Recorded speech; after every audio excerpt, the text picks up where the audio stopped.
At the Esports World Cup, we witnessed how the pride of Mongolia rampaged through the tournament with an unstoppable fusion of raw skill and tactical depth. My name is Analyst, and in this video we'll take you through how the Mongols managed to stay undefeated on Nuke.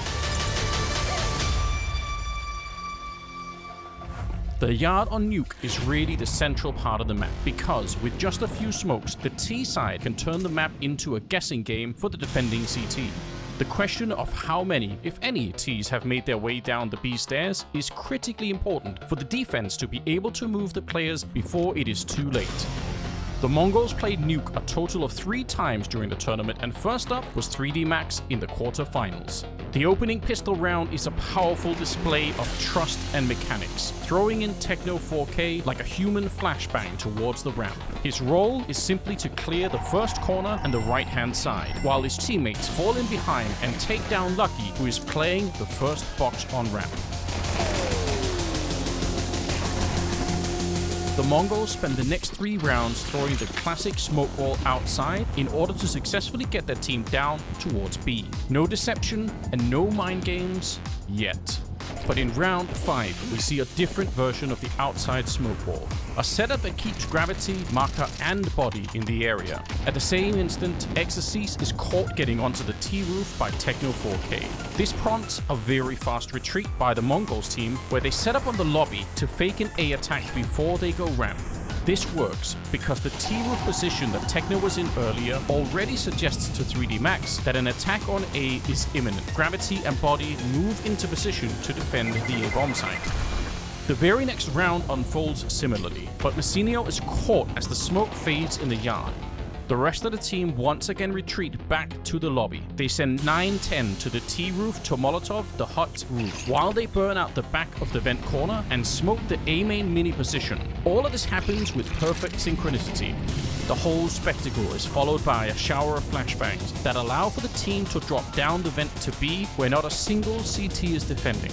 For round 8, we see what looks like the same smokes deployed from previous rounds, but this time they're just slightly different to allow Blitz to work his way past enemy lines. Whether by design or by fortune, the missed smoke towards the garage actually end up serving to keep Lucky looking towards the yard to spot for T's crossing to the B stairs. All the while, second by second and step by step, Blitz moves into the heaven position where he rains down hell upon the A-bomb site defense. By statistics alone, the A-split on Nuke was the most popular strategy used by the Mongols a whopping 22% of the time, with a win rate of 71%. A great example of this can be seen in round 11, where after the traditional smoke wall has been set up, Sensu and Messinio sneak close to Mini and get flashed into Gravity's position for a successful opening kill and a fast end to the round. The final score ends up 13-8 in favor of the Mongols.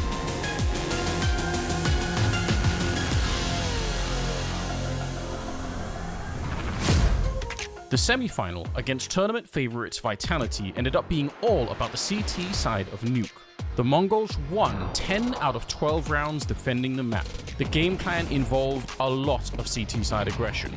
A surprising number of these CT lobby pushes actually worked out well for the Mongols. Looking at round 8 as an example, we can see 9-10 setting up Blitz and Messinio with a completely devastating flashbang that wipes out Robs. While this is happening, Techno and Sensu push the hut to take down Mezzi on the other side. Another important tool by the Mongols was their ability to quickly put together the incoming strategy by Vitality based on minimal data.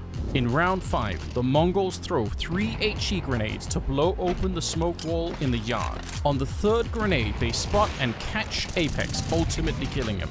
This is significant because Apex is the solo yard player whenever Vitality do ramp splits. The next bit of information comes from Robs throwing a smoke towards the squeak door on A, and right after this, Messinio and Saiwu exchange bullets.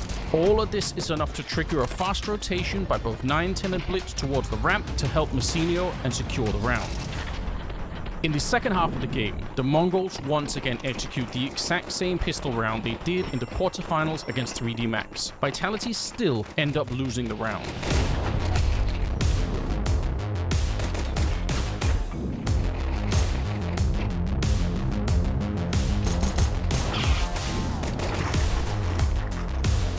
Once the rifles are out, the Mongols are unstoppable, and they win the map using their favorite A-split strategy in round number 20. The round starts with a smoke wall we know well by now. They also throw an assortment of early grenades to A in order to force the CT suspend a lot of their own grenades to stop a rush.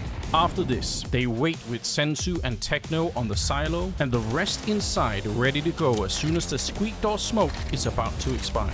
When it does, they Molotov the vent corner, leaving Mezzi out in the open for Techno to catch.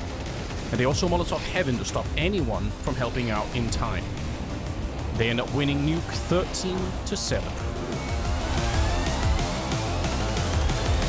This takes us to the grand final, where the Mongols faced off against a strong-looking Aurora. The Mongols start on the T side of Nuke and decide to run the exact same strategy they've been using the whole tournament. But Aurora clearly have done their homework. But even that isn't enough as Sensu flies in to execute Jota. From there, they trade their way into a one pistol round again. The fact is that in spite of Aurora only winning 3 rounds in the opening half, they actually had a great game plan to shut down a lot of what the Mongols wanted to do. Take round number 6 as an example. In this round, the Mongols attempt to sneak past their own smoke wall outside, but before they can get through, Centaurus walks through a smoke and catches 2 players unaware.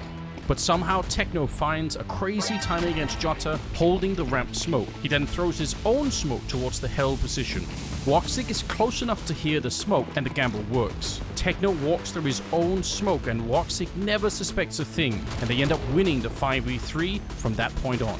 In round number 7, we see the kind of organized chaos that the Mongols truly thrive in. They start the round by attempting a rare door rush, but after a quick trade, they get slowed down for a long enough time and decide to use that fact against Aurora. Both Blitz and Messinio make a lot of noise dropping down the vent. Noise that forces Aurora to assume that the next play is a split-through ramp, which draws back Magia from heaven. It also gives Centaurus the confidence to move forward again, thinking that he's about to flank a ramp push. Instead, he gets shot in the back by Sensu. Techno then walks onto the A site before Magia can get back, and just as Woxic quietly slips down the vent to assist Jota, who is expecting a B play to be forthcoming.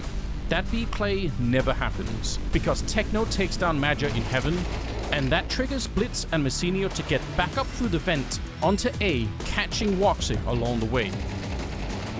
Imagine being Aurora and having to anti-strat against this kind of madness. For a brief moment in the second half, it looked like Aurora were going to build some kind of momentum winning the pistol round, but the Mongols quickly answer back in the follow-up round. They don't really have the weapons to make it a fair fight, but they understand that Aurora is one of the few teams that favor the heaven-based A-splits, which involves taking control of the CT side of Yard. By stacking 3 people here, they catch both Centaurus and Wakadia, just as Techno sneaks in another bit of CT aggression, catching Jota.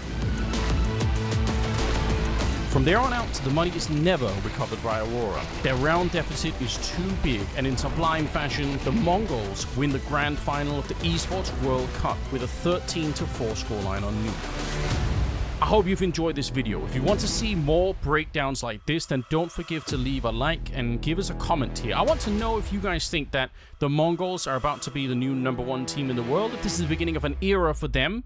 I hope you've enjoyed it, and I'll see you in the next video.